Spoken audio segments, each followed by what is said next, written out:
तो अभी हम बीएनएस का बहुत ही इंपॉर्टेंट सेक्शन 113 करने वाले हैं, दैट इज टेररिस्ट एक्ट।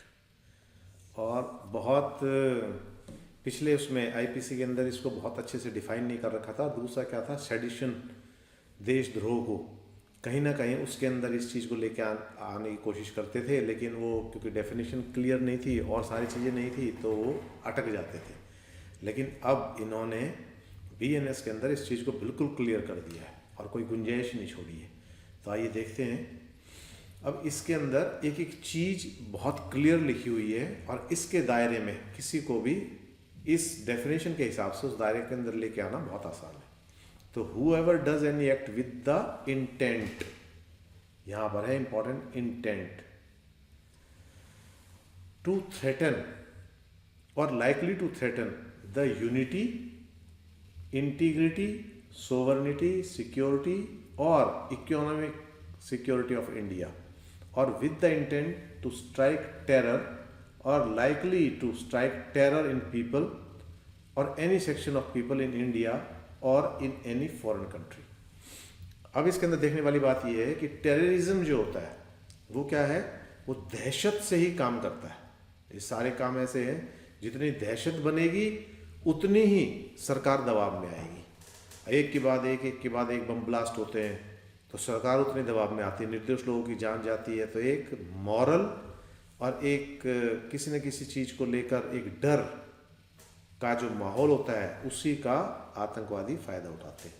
तो टेररिस्ट एक्ट के अंदर इन्होंने क्या क्या कर दिया, विद द इंटेंट, क्या इंटेंट होना चाहिए, थ्रेटन, डर बैठाना लोगों के जहन में कि लोग डरे, तभी तो गवर्नमेंट के ऊपर प्रेशर बनेगा कुछ कराने के लिए। कुछ तो आतंकवादी होते हैं वो तो अपने गलत मंसूबे कराने के लिए होते हैं, लेकिन नक्सलाइट वगैरह जो होते हैं, ये जिनको नक्सलवादी बोलते हैं, ये वहाँ की जो लोकल पॉपुलेशन होती है उसके ये हीरो होते हैं। तो वहाँ की पॉपुलेशन साथ भी देती है इनका। तो उन सब चीज़ों को लेते हुए ये क्या करते हैं, एक अलग से कोई डिमांड होती है इनकी, अलग राज्य बनाने की, अलग जगह बनाने की, कुछ विशेष उसकी देश से अलग तोड़ने की, ये सारी चीज़ें। तो ये धमकी देते हैं किस किस चीज़ की, और किस चीज़ के लिए खतरा होता है, वो यूनिटी, एकता के लिए, राष्ट्रीय एकता के लिए। इंटीग्रिटी, इंटीग्रिटी एक तरह से सत्यनिष्ठा जिसको आप कहोगे कि उसको तोड़ रहे हैं ये, धर्म के नाम पर, जाति के नाम पर, किसी और संप्रदाय के नाम पर। ये सोवर्निटी, सोवर्निटी क्या है, जो हमारी प्रभुसत्ता है, हम जो स्वतंत्र रूप से अपनी मर्जी से निर्णय ले रहे हैं, सरकारें ले रही हैं, उन पे किसी तरह का दबाव बनाना, उनको मजबूर करना। समझ गए आप सोवर्निटी किस तरह से होगी। सोवरेनिटी का मतलब क्या है कि खुल के निर्णय लेना, अपने निर्णय में हम किसी का हस्तक्षेप, बाहरी या भीतरी हस्तक्षेप स्वीकार नहीं करती सरकार। लेकिन यदि कोई ऐसा काम, कोई ऐसा कृत्य जिससे उसको झुका लिया जाए तो वो सोवरेनिटी पे खतरा हो गया। जैसे उदाहरण के लिए प्लेन हाईजैक का मामला था, तो उसके अंदर उनको छोड़ने के लिए, पैसेंजर्स को छोड़ने के लिए उन्होंने क्या कर दिया, आतंकवादी को छोड़ने की मांग की, कुछ पैसे की मांग की और सारी चीज़ों की मांग की। तो सरकार क्या आ गई, सरकार उस वजह से, उस डर की वजह से दबाव में आ गई, निर्दोष लोगों की जान ना जाए, और उन्होंने, सरकार ने ना चाहते हुए वो काम किया। तो सोवरेनिटी समझ गए आप किस तरह से हमारे डिसीजन मेकिंग को कहीं ना कहीं थोड़ा सा दबा दिया या उसको अपने हिसाब से डिसीजंस करा दिए। तो ये सिक्योरिटी, सिक्योरिटी का खतरा, economic security of India. Economic security of India में किस तरह से, जैसे नकली नोट आ रहे हैं तो नकली नोट भी तो इकोनॉमिक सिक्योरिटी का ऑफ इंडिया को खतरा है। नकली स्टैम्प पेपर, नकली और सारी चीज़ें आ रही हैं, वो सब इसी तरह से, with the intent to strike terror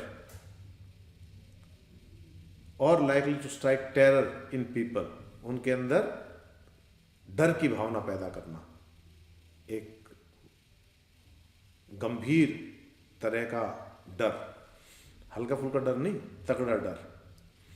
और उसमें क्या हो जाता है, लोग उनका साथ देना शुरू कर देते हैं और फिर लोग उस डर की वजह से बहुत सारी चीज़ें बता भी नहीं पाते। वो सब टेरर इन द पीपल और any section of people of India, किसी लोग सहम गए, पलायन करना शुरू कर दिया, जैसे जम्मू एंड कश्मीर में हुआ था कश्मीर में क्या होता, कश्मीर में हिंदुओं ने पलायन करना शुरू कर दिया था, डर इतना हो गया था कि यहाँ रहेंगे तो पता नहीं जिंदा रह पाएंगे नहीं रह पाएंगे। बंगाल के कुछ हिस्सों में पलायन होना शुरू हो गया और कई जगह। तो वो धर्म के नाम पर इन चीज़ पे जो पलायन होना शुरू हो जाता है, तो सब in any section people in India और इन एनी फॉरेन कंट्री के अंदर भी दबाव बना देते हैं वो। जैसे उदाहरण के लिए पंजाब का जो आतंकवाद है वो वहाँ तक कनाडा में बहुत भारी तरह से सपोर्ट किया जा रहा है उसको, ठीक है, खालिस्तान मूवमेंट जो है उनको। तो फॉरेन कंट्री के अंदर भी ये सारी चीज़ें हो जाती हैं, ठीक है। वहाँ भी हिंदुओं को टारगेट किया जा रहा है ये सब। यूएस में भी, यूके में भी इस तरह की गतिविधियों को अंजाम दिया जा रहा है वहाँ। तो इसलिए क्या लिख दिया, फॉरेन कंट्री लिख दिया। अब देखो किस तरह से करते हैं ये, वो देखो, by using bombs, dynamite and other explosive system or inflammable system, firearms and other lethal weapon or poisonous or noxious gas or other chemicals by any other system, biological, radioactive, nuclear or otherwise, of hazardous nature or by other means, whatever nature, to cause, ये सारे dynamites होते हैं। Basically dynamites का use होता है पहाड़ों को तोड़ने के लिए, रास्ता बनाने के लिए, नदियों का रास्ता चेंज करने के लिए, उन सब के लिए। तो डायनामाइट्स वगैरह, एक्सप्लोजिव सिस्टम्स, इन्फ्लेमेबल हथियार, ये सब का यूज़ करके। और इसके अंदर बायोलॉजिकल भी है। बायोलॉजिकल अंदर कैसे लोगों की सांसें घुटनी शुरू हो जाती हैं, किसी तरह का वायरस छोड़ दिया जो उनकी इम्यूनिटी को ख़त्म कर दे, इस तरह की सारी चीज़ें। तो और उनसे क्या होना चाहिए, ये जो सारी चीज़ें उनसे, पहला है डेथ और इंजरी टू एनी पर्सन और पर्सन्स, उनकी या तो मौत हो जाए और या इंजरी हो जाए। इंजरी की डेफिनेशन में हमने क्या पढ़ा था, उसमें पढ़ा था बॉडी, माइंड, रेपुटेशन और प्रॉपर्टी। ये चारों चीज़ें किस में आएगी, इंजरी में आएगी, ठीक है, क्लियर। तो डेथ हो गया या इंजरी टू एनी पर्सन और पर्सन्स। तो मेंटल भी हो सकती है, पर्सन्स की बात कर रहे हैं तो मेंटल, प्रॉपर्टी, ये सब इसी में आ जाएंगी। लॉस और damages to destruction of property, वो सारा आ गया, कोई नुकसान किसी भी तरह का प्रॉपर्टी में। डिसरप्शन ऑफ एनी सप्लाई और services essential to the life of the community of India और इन एनी फॉरेन कंट्री। कोई भी चीज़ उसके, जैसे पुल उड़ा दिया तो क्या हो गया, डिस्ट्रप्शन हो गया, सप्लाई रुक गई, इस तरह की एक्टिविटी, ठीक है। या दहशत इतनी बना दी कि वहाँ जो भी जाए, जो भी ट्रक वगैरह सामान लेके जाए, उसी को गोली मार दी, तो वहाँ पर लोग सोच समझ के जाएंगे फिर इस तरह से। Damage to monetary stability of India, monetary stability में नकली नोट ये सब आ जाएंगे। By the way of production और smuggling circulation of counterfeit Indian paper currency, coin और एनी अदर मटेरियल। नकली नोट को जब करेंसी के अंदर डाल दिया जाता है और बहुत अमाउंट बढ़ जाती है उनकी, तो खतरा पैदा हो जाता है। डैमेज और destruction to any property in India और फॉरेन कंट्री। फॉरेन कंट्री में कैसे, एम्बेसीज जो हैं उनको नुकसान पहुंचाना, कोई इंडिया का प्रोजेक्ट है उसको नुकसान पहुंचाना, कोई हमने वहाँ पर इन्वेस्टमेंट कर रखी है उसको नुकसान पहुंचाना, वो सब। intended use by the defense of India in connection with any purpose of government of India। और ये डिस्ट्रक्शन कहाँ, जैसे हमारी सेना गई हुई है बाहर, उसके लिए उन पर हमला करना, ये सब। तो ऑवरेव by the means of criminal force, show of criminal force, attempt to do so or causes death of any public functionary or attempt to cause death of any public functionary। दहशत कैसे बनाई जाएगी, साधारण आदमी को मार के या एक वीआईपी आदमी को मार के। वीआईपी जिसके पास अच्छी सिक्योरिटी है, सारी है, ऐसे लोगों को मारकर ज़्यादा दहशत बनाई जाती है। कोई गवर्नमेंट का ऑफिसर है बड़ा, उसको मारकर दहशत बनाई जाती है। पुलिस का कोई बड़ा ऑफिसर है, उनको मार के, सेना को मार के, इन सबको मार के दहशत बनाई जाती है। तो ये बता रहे हैं पब्लिक फंक्शनरी कौन है, कॉन्स्टिट्यूशनल अथॉरिटीज़, गजट नोटिफिकेशन में है वो। काउंटरफिट इंडिया करेंसी आप देख लेना, बता ही दिया मैंने। सेकंड देखो, whoever commits a terrorist act shall, अब उसकी सजा बता रहे हैं कितना होगा, If such offence has resulted in death of any person, be punished with death or imprisonment of life, and shall also be liable to fine. और यदि अदर केस में punishment of imprisonment shall not be less than 5 साल और life imprisonment तक हो सकती है. Third, whoever conspire or attempt to commit और एडवोकेट्स का मतलब एडवोकेट्स नहीं आएगा कि जो उनकी हिमायत लेता है. जैसे मैंने कोई विचारधारा, ये नेक्सलाइट विचारधारा जो होती है उसको प्रोपोगेट कर रहे हैं, बढ़ा रहे हैं, उसको एडवोकेट कर रहे हैं, उसका समर्थन कर रहे हैं, उसके हिमायती हैं, वो सब.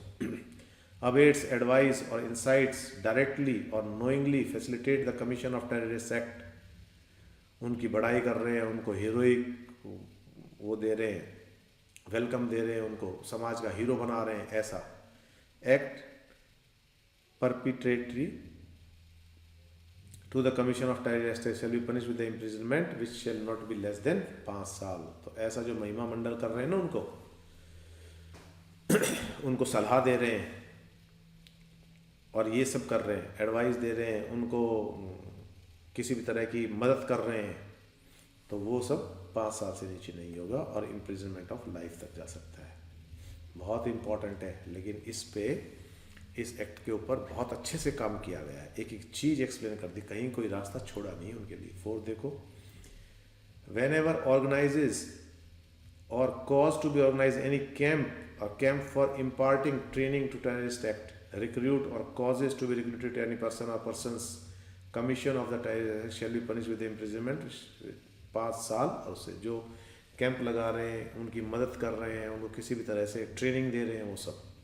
Any person who is member of an organisation which is involve in terrorist act shall be punished with imprisonment which may extend to imprisonment of life and shall also be liable to fine. अब देखो ना, इसमें यदि ये camp वैम्प को training वगैरह दे रहा है टेररिस्ट, उसकी तो कम है, लेकिन ऑर्गेनाइजेशन, मेंबर ऑफ ऑर्गेनाइजेशन, ऐसे ग्रुप का यदि कोई मेंबर है तो कितनी है इम्प्रिजनमेंट विच में एक्सटेंड टू लाइफ इम्प्रिजनमेंट तक हो सकती है उसकी उम्र कैद तक.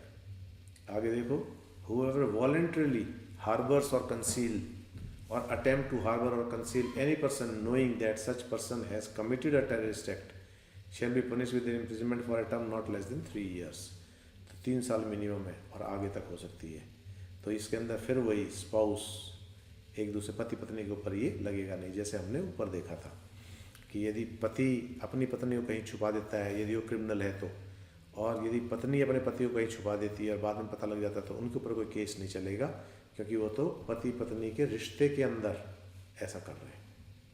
और एक्ट की इम्पोर्टेंस क्या है कि घर नहीं टूटना चाहिए. हो सकता है कल को सुधर जाए, वो हो जाए, लेकिन यदि वो ऐसा बता देगी या बता देगा तो फिर तो घर ही टूट जाएगा. तो शादी के इंस्टीट्यूशन को यहाँ अहमियत दी जा रही है. Whoever knowingly possess any property derived or obtained from commission of any terrorist act or acquired through the commission of terrorist act shall be punished with imprisonment for a term which may extend to imprisonment of life and shall also be liable to fine. ठीक है, कोई property है उसके कब्जे में है या वो सब, तो उसके लिए the explanation for the removal of doubts, it is hereby declared that the officer not below the rank of superintendent of police shall decide whether to register a case under this section and under the Unlawful Activity Prevention Act 1967. ये बहुत important कर दिया. ये कर दिया कि SP से नीचे का बंदा इनके अंदर उसके अप्रूवल के बिना ये दर्ज नहीं होगा केस, क्योंकि संगीन है ना, नॉट लेस देन, किसी भी तरह से आदमी को ट्रैप किया जा सकता है, तो उसके अंदर वो सोच समझ कर पहले वो देखे, इसलिए ये चीज़ ऐड कर दी है. कि ऐसा नहीं है कि कोई एसआई, सब इंस्पेक्टर, कोई आईओ, आजकल हवलदार भी हो जाते हैं, तो वो नहीं ऐड कर पाएंगे इसको, वो उन पे काम नहीं कर पाएंगे. तो आज की क्लास यहीं तक रखते हैं. कल इम्पोर्टेंट सेक्शन है ये हर्ट का, ये लेंगे. विवेचना जुडिशरी एकेडमी, आपका लक्ष्य हमारा विश्वास.